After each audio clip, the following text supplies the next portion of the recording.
Hi, welcome to Farmer on the Hill. I'd like to welcome all my new viewers, which all of y'all are new because this is my first video I've done. I decided to do the videos. I'm a visual learner and I love to be able to watch videos to see how things are done. I thought we'd start with my green dip. It's probably the most thing that I'm asked for my recipe for. I make it for gatherings if we have somewhere to go. This also makes a great housewarming gift. Put it in a basket with some chips or bring it as a hostess gift if you're going to a party. So what we're going to do is, you'll see I've got my ingredients set out. You're going to need 1 bunch of cilantro, 1 lime, 1 packet of dry ranch dip. Now, when I first started making this recipe, which I've been making this for probably about 12 years now, I would buy the name brand. I get this at my local market, and it is probably a quarter of the price of the name brand, and it works really well. This one here, I believe I paid 46 cents for, so I'm always looking for a bargain. Also, you're going to do pickled nacho sliced jalapenos. These also come in a small can that you can drain off. Just make sure that you don't get the ones with the carrots and onions in it, and you can almost use those as a single. I buy this one because it keeps well in the fridge, and I make green dip so much that I don't have to go back and buy the little cans all the time, so I just pop this open and we use that. Garlic is optional. My husband likes the garlic in there, so if you want to put a clove or 2 of garlic in there, you can do that. 16-ounce container of either regular sour cream. I use light sour cream, and one of my friends, Tammy, she uses Greek yogurt. So it's your preference. Try it out with all of them. When I use the light one, I tend to like to strain it for a while. I have my kitchen washcloths that I only use for cooking, and I just put that over a strainer and stick it in a bowl, and there's quite a bit of liquid that comes out of it, which just helps with the consistency of your dip. So you can do that, let it sit for about 20 minutes or so, and let a good amount of that liquid pour out, and I'm just gonna get that poured out. And it'll help your dip be a little thicker. Okay, so the first thing we're going to do is, you don't want this whole bunch of cilantro going in your mix. The stems do not have as good of a taste as the leaves do, so it's really simple. If you'll just take your bunch and get right here towards where the leaves stop and just twist it off, this is what you're going to want. This here is just going to be trash, or if you're going to make something else, you can certainly, if you've got want to put on a pot of beans or something, you can dice this up and use this in your beans, because it's still good flavor. You just don't want it raw in your dip. So we've got that in there. Open up your ranch. Stick that in there. Jalapenos are a preference. Also, I do recommend that you put some in there because they're pickled, they're not hot. I am definitely not a hot person. I don't like to really hot foods. So I probably put just a couple of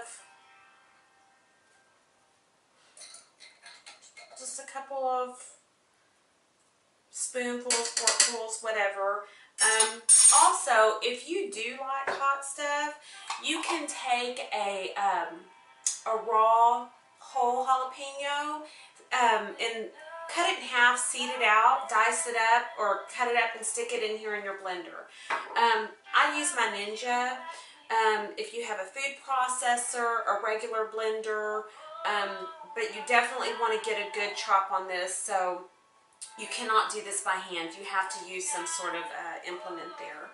Okay, so we've got our cilantro, our ranch dip, and our jalapenos in there. And then we're going to take a lime, and I just quarter mine. Oh, okay, we won't use that piece. And I just squeeze it straight in.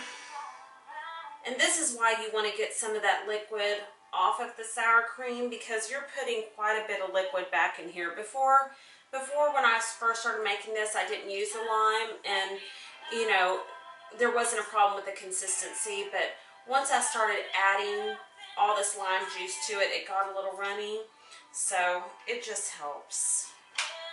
Okay. Smash your garlic.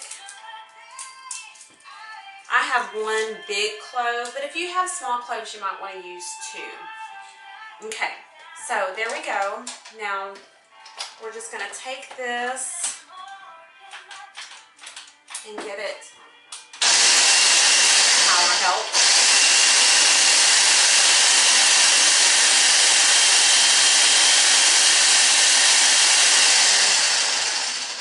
And I'd say give it a nice kick to the side there.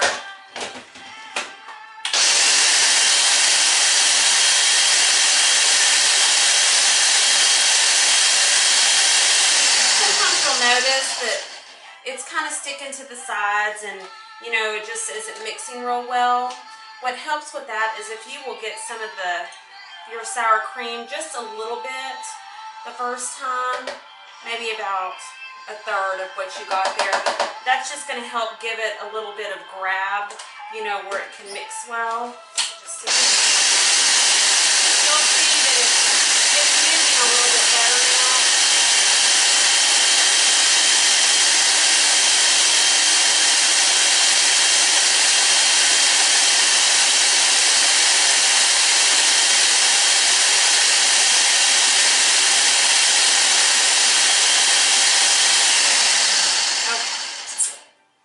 So now we've got that part done.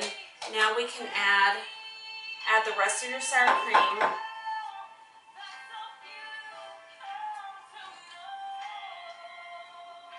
And really, once that liquid's off, you don't have much that hangs onto your washcloth.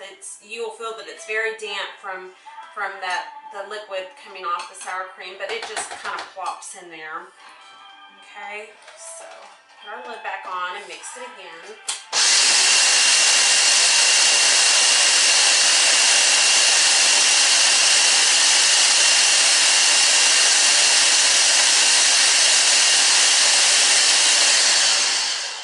Just take a look at it. You can go mix it just a little bit.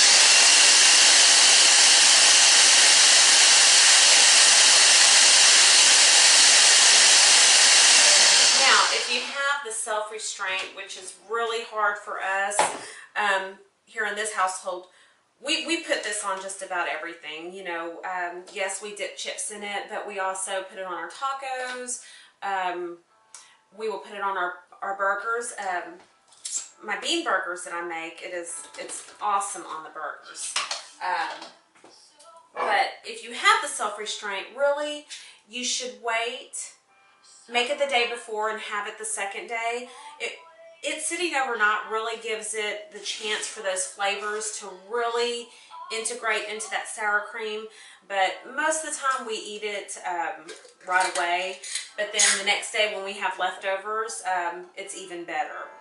And like I said, it makes a great gift if you're going somewhere, going to a party or whatever, and you just stick it in a nice mason jar, and